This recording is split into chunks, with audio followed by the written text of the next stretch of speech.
세대별 지지율을 한번 살펴봤으면 하는데요. 20, 30대에서는 문재인 후보가 안철수 후보를 크게 앞서 있고요. 또 반대로 50, 60대에서는 안철수 후보가 문 후보를 앞서고 있지 않습니까? 이게 좀 과거와는 조금 다른 양상이죠. 그렇습니다. 안철수 후보의 경우는 과거 청춘 콘서트를 한다든가 대학가에서 굉장히 높은 지지를 얻는 등 뭔가 미래를 대표하는 그 젊은 층의 지지를 얻는 그 양상이었는데요. 지금은 달라졌습니다. 도리어 문재인 후보는 20대, 30대에서 굉장히 높은 지지를 받고 있고요. 반면에 안철수 후보 같은 경우는 50대, 60대 고령층에서 지지를 받고 있습니다. 다시 말해서 그동안에 보수 후보를 지지했던 고령층, 노년층이 지금 지지의 표심들을 안철수 후보에게 몰아주고 있는데요. 그 상황은 전체 표심 흐름을 보면 알 수 있습니다. 아까 갤럽의 그런 지지율 추이에서 봤듯이 보수 후보가 지금 두 사람입니다. 그래서 유승민 후보와 홍준표 후보 두 사람인데 두 사람의 지지율 합하면 11%입니다. 다시 말해서 보수층들이 내가 표를 주고 싶은 후보는 지금 두 사람인데 자유한국당과 바른정당에 있는 후보들인데 이 후보들이 지지율로 봐서는 도저히 당선 가능성이 없다. 특히 이런 상황에서 TK 지역과 고령층의 표심을 얻는 자유한국당 같은 경우도 지지율이 두 자릿수도 안 된단 말입니다. 이에 대해서 보수층들이 표를 줄 곳이 없어졌다면서 지금 그 대안으로 문재인 후보를 막기 위해서 안철수 후보를 지지하는 흐름으로 중도 보수의 표심이 가고 있고 또 고령층도 이쪽에 그러면서 다시 말해서 나이가 드신 이 이상 50대, 60대 그리고 70대까지 가는 그런 고령층들이 안철수 후보에게 몰리는 그래서 과거와는 세대의 흐름들이 완전히 반대되는 양상을 나타내고 있는데요. 그런 측면에서 과연 이 지지율이 과연 유지될 수 있을 것이냐. 다시 말해서 보수 정당의 표심들, 전략적 투표가 과연 안철수 후보에게 계속 유지가 될 수 있을 것이냐. 굉장히 중요한 그런 포인트로 보입니다. 이 연령대별로 말씀을 해주셨는데 지역별로도 한번 지지율 추이를 살펴보면 좋을 것 같습니다.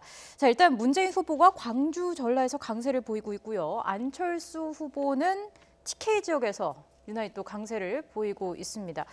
이 점은 어떻게 좀 분석해 보면 좋을까요? TK 지역과 호남 지역뿐만 아니라요. 사실은 서울과 수도권 지역에서의 안철수 후보의 지지율 상승세가 또 굉장히 좀 빨라지는 추세거든요. 사실 수도권은 전 인구의 절반 이상이 거주하고 있기 때문에 대선과 총선 등 모든 선거에 사실 가장 핵심적인 관건 역할을 하는 곳 아닙니까? 네, 맞습니다. 그런데 수도권은 어떻게 보면 바로미터 같은 역할을 하는 거죠. 영호남에서 선전을 함으로써 당연하게 영호남 출신들이 모여 있는 수도권에서 이게 약진을 하는 그런 부분이 지금 보여지지 않습니까?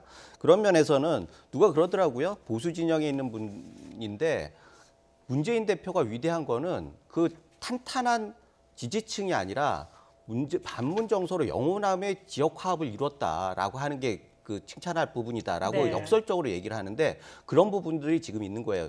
호남 지역에서는 거의 상당 부분 각축을 벌일 것 같아요. 그러나 영남에서는 역시 안철수 보수 진영들이 안철수 대안에 대해서 굉장히 관심을 갖고 있단 말이죠.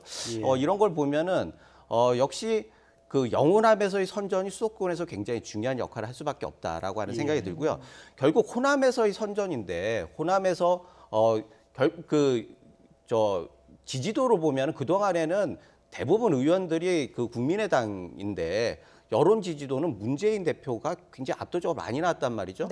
그런데 지금 보면 상당히 그걸 좁히고 있단 말이에요. 그런 걸 보면은 이번 선거가 DJ 비서실장과 노무현 비서실장의 대결이다 이런 얘기들을 하는 거예요. 그래서 그중에서 호남이 DJ 쪽을 찍을 것이냐 아니면 노무현 쪽을 찍을 것이냐라고 하는 것들이 관건이 될 텐데 사실 이 부분에 있어서 호남이 누구를 선택할 것이냐 이거는 굉장히 관심이 있는 대목입니다.